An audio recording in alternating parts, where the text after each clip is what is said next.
The Jeep Wrangler is an exceptional tool for exploring nature, but some folks need an even heartier blast of off-road flair, and that's why the Jeep Wrangler Rubicon exists. Could there possibly be a better place to test it than the Rubicon Trail near Lake Tahoe, its namesake? Actually, yes, the threat of failure driving a Rubicon over the Rubicon Trail is like zero. Where's the drama in that? While I rethink the premise of this video, let's reacquaint ourselves with the Wrangler Rubicon. Separating it from somewhat mellower Wrangler trims are hardy Dana 44 axles, electronic locking front and rear differentials, an electronic front sway bar disconnect, hardcore crawl ratios, 33-inch tires, 10.8 inches of ground clearance, and heavy-gauge steel rock rails that will definitely come in handy given this gnarly backdrop. Incidentally, the Rubicon is also a cooler-looking Wrangler with its higher fenders, vented hood, and red hooks for dragging your compadres out of danger.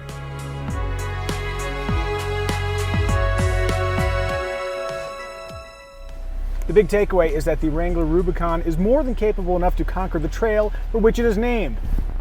Speaking of, even though there's no chance we're getting stuck out here, there might be some potential for drama.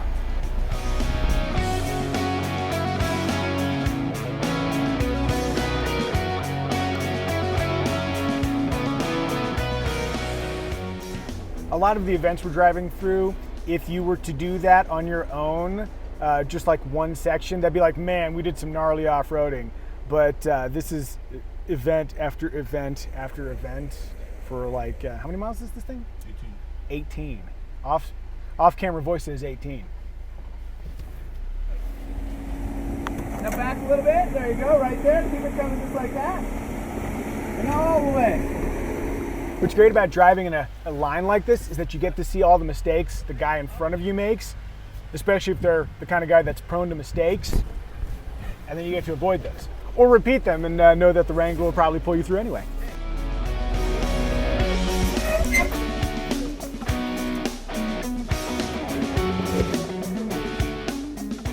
While a 3.6-liter V6 comes standard, we spent most of our time with the optional 2-liter 4-cylinder turbocharged engine and its 8-speed automatic transmission counterpart. What's remarkable is that nothing about the 4-cylinder's behavior screams small displacement turbocharged engine. It's good. The engine, not the apple. Well, actually the apple too.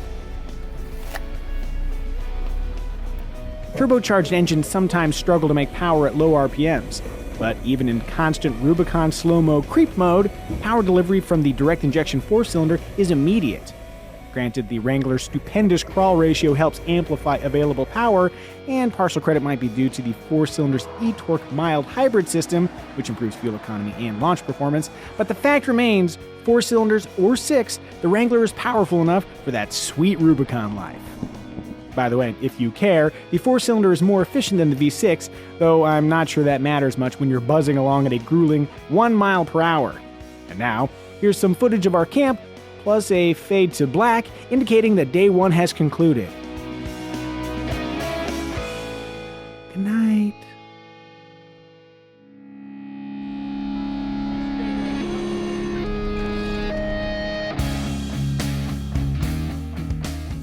Hello, day 2. You can tell it's day 2 because of the wardrobe change. As we edge our way back to civilization, it's worth noting some of the Wrangler Rubicon's finer off-road traits. The seats are all-day comfortable, the steering is light enough to accommodate even the weakest of arms, and the brakes are easy to modulate, which is a critical feature when trying to daintily pick your way through this kind of madness. One big lesson driving the Rubicon Trail is that the shorter 2-door Wrangler has a real advantage thanks to its superior breakover angle and turning circle. Then again, if you have a family and gear, the 2-door is a bit cozy. Regardless, both 2- and 4-door Wrangler Rubicons deliver world-class off-road abilities. What those abilities allow you are twofold. 1, access to places few people will see, and 2, the ability to drive over seemingly insurmountable terrain. Okay, the trail is currently clogged with Jeeps, but come on the right day and there's a wealth of gorgeous, uninhabited nature to enjoy. At the same time, a lot of this trail looks super crazy. But with a little guidance from the folks at Jeep Jamboree USA, the Wrangler Rubicon clears these obstacles just fine. Alright, there's a fair bit of dragging the undercarriage, but apparently that's normal. As noted in the beginning, there's zero question whether a Wrangler Rubicon can successfully clear the Rubicon Trail. But having witnessed it firsthand, I can verify that the inevitability of success does not diminish the feat.